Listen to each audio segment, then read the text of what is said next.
Baik, kita ke informasi berikutnya. Pemilihan umum menjadi momen penting dalam kehidupan demokrasi sebuah negara. Namun di tengah antusiasme yang mengiringi, ada ancaman yang mungkin samar terlihat secara langsung, yakni praktik serangan fajar. Lalu bagaimana menyikapi praktik serangan fajar atau politik uang ini? Berikut apa kata fakta bersama Distri Arifa dan juru kamera Dandi Bernardi serta Iriansyah.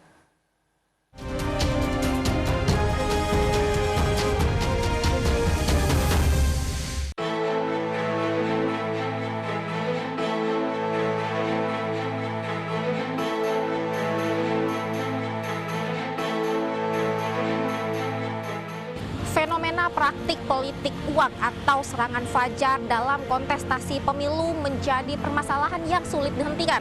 Bahkan hal tersebut dianggap lumrah dan seringkali dilakukan secara terang-terangan karena telah membudidaya.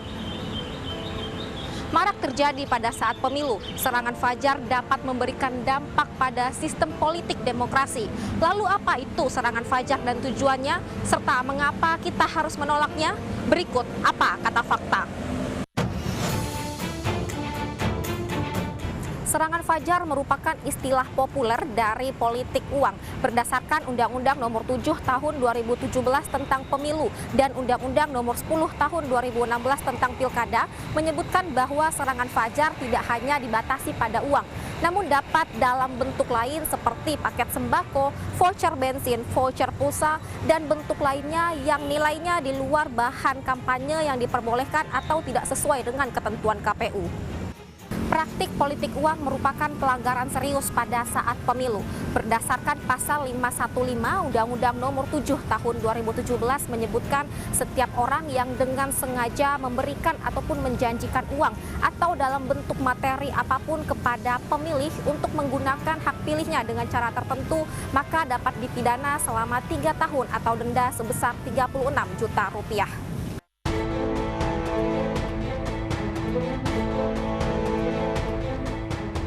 Berdasarkan pasal 523 ayat 1 menyebutkan bahwa setiap peserta, pelaksana atau tim kampanye yang secara sengaja memberikan uang ataupun menjanjikan materi lainnya kepada peserta pemilu, maka dapat dipidana selama 2 tahun penjara atau denda sebesar 24 juta rupiah. Lalu pada ayat 2 berbunyi bahwa setiap pelaksana, peserta atau tim kampanye yang pada masa tenang memberikan ataupun menjanjikan uang atau materi lainnya kepada pemilih, maka juga dapat dipidana selama 4 tahun penjara atau denda sebesar 28 juta rupiah. Lalu pada ayat 3 berbunyi bahwa setiap orang yang memberikan ataupun menjanjikan uang atau materi lainnya kepada pemilih untuk tidak menggunakan hak suara atau meminta memilih peserta pemilu tertentu, maka dapat dikenakan pidana selama 3 tahun penjara atau denda sebesar 36 juta rupiah.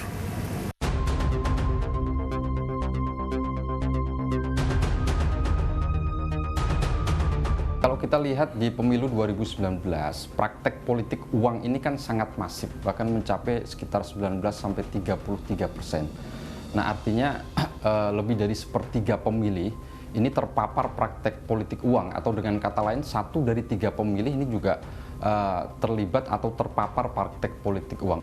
Ya, saya kira bagi para kontestan pemilu, tujuan dari money politik atau politik uang kan bagaimana memperbesar peluang keterpilihan mereka, karena mereka menggunakan cara-cara transaksional untuk mengikat pemilih. Nah, bagi demokrasi ya saya kira ini akan berpotensi menjadikan demokrasi menjadi tidak sehat, karena salah satu indikator dari bekerjanya demokrasi adalah terselenggaranya pemilu yang jujur, adil, dan fair dan bersih dari praktek politik uang. Untuk melawan praktik politik uang dalam serangan fajar, Komisi Pemberantas Korupsi mengkampanyekan Hajar Serangan Fajar.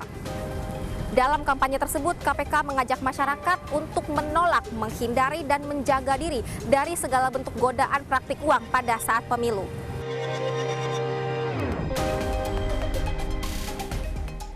Kampanye Hajar Serangan Fajar ini secara khusus ditujukan kepada kaum perempuan yang berusia 36 tahun hingga 55 tahun yang rentan upaya serangan fajar menjelang pemilu.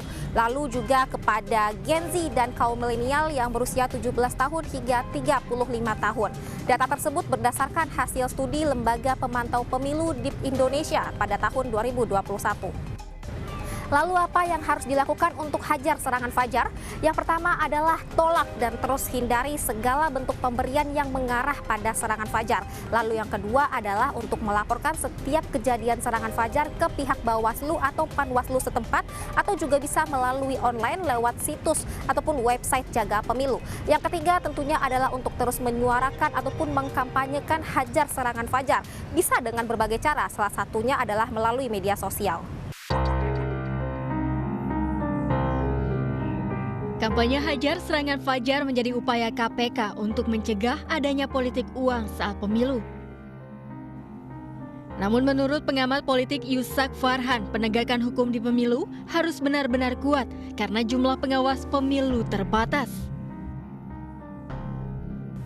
Iya, kita apresiasi sikap KPK kan, tapi kan saya kira itu bukan komitmen yang hanya di atas kertas saja, karena akan melibatkan misalnya Bawaslu, kemudian Sentra Gakumdu.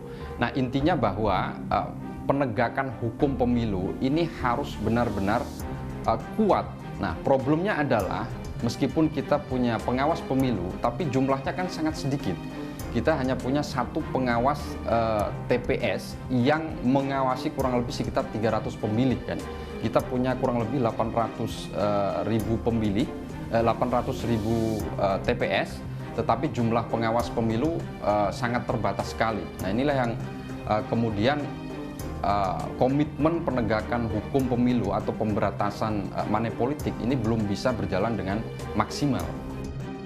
Lalu apa tanggapan masyarakat terkait fenomena serangan fajar ini?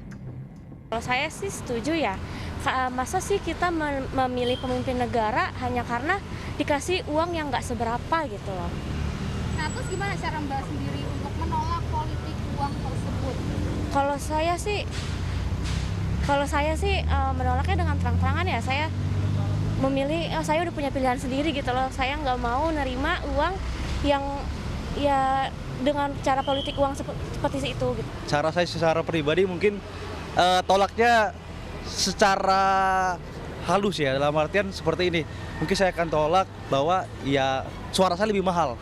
Ya seperti yang saya sampaikan di awal, suara saya lebih mahal daripada uang yang diberikan kepada saya. Balik lagi kan, pilihan hati nurani saya memilih apa dan sebagainya itu dari diri saya sendiri. Kampanye Hajar Serangan Fajar menjadi salah satu upaya untuk meningkatkan kesadaran publik untuk mencegah praktik politik uang atau korupsi jelang pencoblosan. Melalui kampanye ini diharapkan masyarakat ataupun publik dapat menolak segala bentuk pemberian uang, fasilitas ataupun pemberian dari calon pemimpin dan tidak memilih partai ataupun calon pemimpin yang masih menggunakan praktik politik uang untuk mendapatkan suara. Saya Distia Arifa bersama juru kamera Dandi Bernadi dan Iriansyah. Sampai jumpa di Apa Kata Fakta berikutnya.